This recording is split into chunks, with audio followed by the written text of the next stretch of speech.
હા guys, welcome back to the new blog. તો બધા મિત્રોને જય બાબારી, જય રામાધણી. બીજું કોઈ બોલવાનું? જય માતા, જય બાબારી. તો ગાઈસ, આજે નીકળી જશે બ્લોગ બનાવવા માટે, પણ આજ તો જુઓ અમે સુપર બાઇક લઈને આવ્યા. સુપર બાઇક જુઓ ગાઈસ, આજે આર્યું બાઇક છે. આર્યું તમને ના સચિન ખબર હે? હા, આ લોકલ બાઇક સિટીમાં ફરવા માટે. લોકલ નહીં યાર, તો આ બીજાની ટક્કર પડે. પણ ગાઈસ, આજે અમારે બજાર જવાનું હતું કે એટલે આર્યું બાઇક લઈને આવ્યા. અમારે જવાનું છે આધાર કાર્ડ લિંક કરાવવા, અપડેટ કરાવવા. કેમ કે ગાઈસ, હમણાં જે મારા પેલા જે આરોનભાઈમાં હપ્તા બધા કમ્પ્લીટ હું ભરી રહ્યો છું, એનઓસી લાવી હતું. એનઓસી ઓનલાઈન બધું લિંક કરાવવાનું હતું, તો એમાં આધાર કાર્ડની જરૂર હતી. પણ આ ફોલોઅર્સ હતો એટલે દેખાડે બ્લોગમાં. તો શું થયું કે આધાર કાર્ડ લિંક નહોતું મોબાઈલ નંબર સાથે, અને અપડેટ પણ નહોતું. એટલા માટે કેન્સલ તો એરર આવતી હતી, ખબર ને? એટલા માટે ગાઈસ આધાર કાર્ડ લિંક કરાવવા જવાનું છે અને અપડેટ કરાવવાનું છે.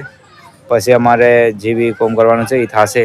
અને હવે જુઓ, પહેલાં શું હતું કે આપણે જે એનઓસી લાવી હતી ને સચિન, એના પછી આપણે આરટીઓમાં જમા કરાવવા જવું પડતું, આરસી બુક અને એનઓસી બંને લઈને. પણ હવે દેખો, હવે બધું ઓનલાઈન સિસ્ટમ થઈ ગઈ. તો હવે એ બધું લઈને જો ત્યાં જવાનું નહીં, આધાર કાર્ડથી ઓનલાઈન લિંક થઈ જશે ડાયરેક્ટ. અને પછી આપણે પોસ્ટમાં આરસી બુક નવી આવી જશે અને પેલું પણ કેન્સલ થઈ ગયા છે. એમ એચપી કેન્સલ થઈ ગયા. એચપી કહેવાય ને? શું કે એચપી શેના માટે આવેલી? હા, લોન ચાલુ હોય ને શું કહેવાય પેલું આરસી બુકમાં લખેલું હોય ને, બેંકનું ફાઇનાન્સિયલ, એની વાત કરું. એવું કંઈક એચપી જ કહેવાય.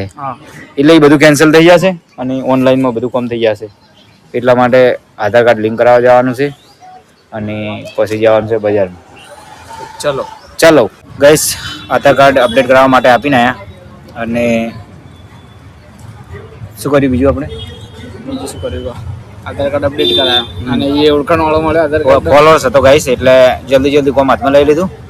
તો વ્લોગ નતો કર્યો, પણ બહુ શાંતિથી કોમ પતી ગયું હે ને? હા, અઠવાડિયાને કીધું એ અઠવાડિયા પછી મહિના અંદર આવી હતી.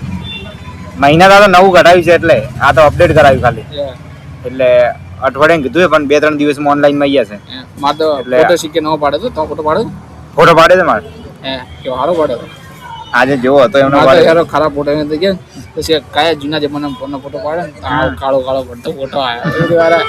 યાર તમારે જૂનો ભિખારી જેવું લાગતો તો યાર ફોટો ખૂબ ખરાબ ફોટો પાડે યાર. પેલા હું જૂનું આધાર કાર્ડ હતું ને એ વતાડતો મને થોડી સારામાં આવ્યું. અને નવું વતાડતો તો મારો જીવ જતો રહે. બોલ કે ક્યાં વતાડું સારું કે અત્યારના કે આવો ફોટો વતાડું કોઈ મારે એવો ફોટો હતો જૂનો. એટલે ભાઈ અપડેટ કેટલે કરાવવો પડ્યો. ભાઈ માણસ એક ટાઈમ બધી એવું વિચારી કે ના કે જૂના તકે બાપડો ને એનો તો ખબર નહીં પડતી. આ તો હું તો મોટો ફોટો પાડ્યો એ એવો બેકાર ભિખારી જેવો. હવે ફોટો ભાવ બદલાવ કે જાવ કેજો. મારે આધાર કાર્ડ કેમ અપડેટ કરાવવું પડ્યું ખબર હે? એનઓસી કરાવવા ગયા ને પેલું ઓનલાઈન વાળું, એટલે નતું થતું. પાસપોર્ટ સાઈઝ ફોટો ચડાડી દે આધાર કાર્ડ ઉપર. ના ચડતા એ પણ નહીં, આખું અપડેટ માંગતું. મોબાઈલ નંબર નતો લિંક કરેલો, અપડેટ નતું કર્યું. જ્યારે કઢાયું ત્યારનું કઢાયું. અને ગાઈસ એ બધું કોમ પતાવીને આવ્યા. પછી મોમોસ માટે અડધો કલાક ભર્યા.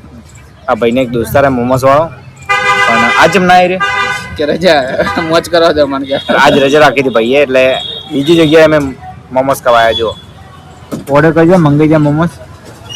તો મોમોસ ખાઈ પછી શું કરવાનું આપણે? કરે ને કરવું બ્લોગ બનાવવા નહીં જવાનું. આપણે ખબર ને પેલું બધું બ્લોગ બનાવવાના પ્લાનિંગ કરેલું પડ્યું ને. પેટ્રોલ વાળો, પછી કેટલા પ્લાન પડે આપણે જોડે ખાસા બધા. પેટ્રોલ વાળા પડ્યા, મળવા જવા વાળા પડ્યા, ઘણા બધા પડે. પેન્ટિંગમાં રાખેલા. ચલો આજ તો મોમોસ ખાઈ અને એનઓસી નું કામ હવે અઠવાડિયે ભાઈ ચાલુ થાય. એને પહેલા પણ થઈ ગયા લગભગ એમ. પણ હવે એનઓસી નું અપડેટ આવ્યું હોય પાછું. હું તમને એ એનઓસી બધું કરાવડાવ્યું એટલે તમને કહેશું કે એમને શું અપડેટ એમ બહુ ફાયદો થાય એવું હોય. પહેલા જેવું નહીં રહ્યું, સિસ્ટમ બદલાઈ ગયા કે એનઓસી માટે સિમ્પલ થઈ ગયું એમ એકદમ. તો ચલો ગાઈસ, નાસ્તો કરીએ, મળીએ.